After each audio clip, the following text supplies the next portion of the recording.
হিসাবে এই কাজটাকে ভালো মতে সিরিয়াসলি এবং ট্রান্সপারেন্সির মাধ্যমে আমি পালন করব এবং যতটুকু আমরা লিমিটেড ফান্ড পাচ্ছি এটার মাধ্যমে আমি কাজ করব এবং বাড়তি ফান্ডের জন্য মুখ্যমন্ত্রীর কাছে গভর্নমেন্ট অফ ইন্ডিয়ার কাছে আমরা আবেদন রাখব।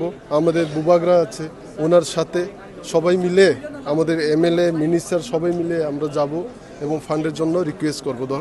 আর যে লিমিটেড ফান্ডের মাধ্যমে যে কাজ করছি আমরা গত 5 বছরও করেছি, এই 5 বছরও আমি যে সিএম দায়িত্ব পেয়েছি এটার আরও বৃদ্ধি হারে বা আরও ভালোভাবে করব। কারণ কি গত 5 বছরে অ্যাডমিনিস্ট্রেশনটাকে আমি জেনেছি, সব বিষয়ে আমি এক্সপিরিয়েন্স হয়েছি। এই এক্সপিরিয়েন্সকে কাজে লাগিয়ে এবার সিএম পদ যেহেতু পেয়েছি আমি দায়িত্ব পালন যে ভালো মতে করবো এবং সব জনগণের জন্য কাজ করব। তিপ্রাসা অঞ্চলের জন্য কাজ করব, অঞ্চলে আরও উন্নতি ডেভেলপমেন্ট করার জন্যই কাজ করব এই লিমিটেড ফান্ডের মাধ্যমে।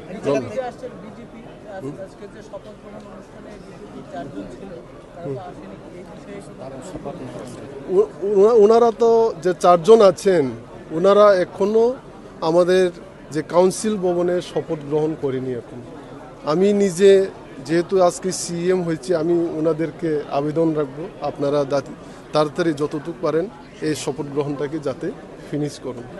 রাজনৈতিক দল হিসাবে কি তাদেরকে নিমন্ত্রণ করা হয়েছিল? হ্যাঁ, আমরা সব রাজনৈতিক দলকে করেছি এবং আমাদের অ্যাডমিনিস্ট্রেশন দেখছে এটা, আমাদের আইসিএ ডিপার্টমেন্ট এবং সবাই আমরা কমিউনিটি হেড যে আমাদের সব তিপ্রামথার দলীয় স্তরের যে নেতৃত্বদেরকে ইনভাইটেশন দিয়েছি এবং অন্যান্য রাজনৈতিক দলকেও আমরা নিমন্ত্রণ করেছি।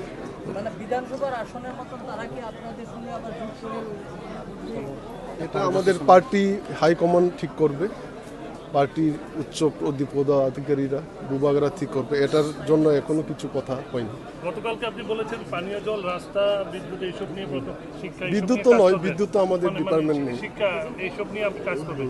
আপনাদের একটা দাবি ছিল মানে ভাষা নিয়ে, সেই বিষয়টা ভাষা নিয়ে তো দেখুন আজকেও আমরা যে শপথ গ্রহণ নিয়েছি, যে ওটকিং নিয়েছি, আমাদের ককবরকে নিয়েছি আর এডিসিতেও আমরা ককবর গভর্নমেন্ট স্ক্রিপ্ট আস্তে আস্তে চালু করছি, সব মিডিয়ামে চালু করছি।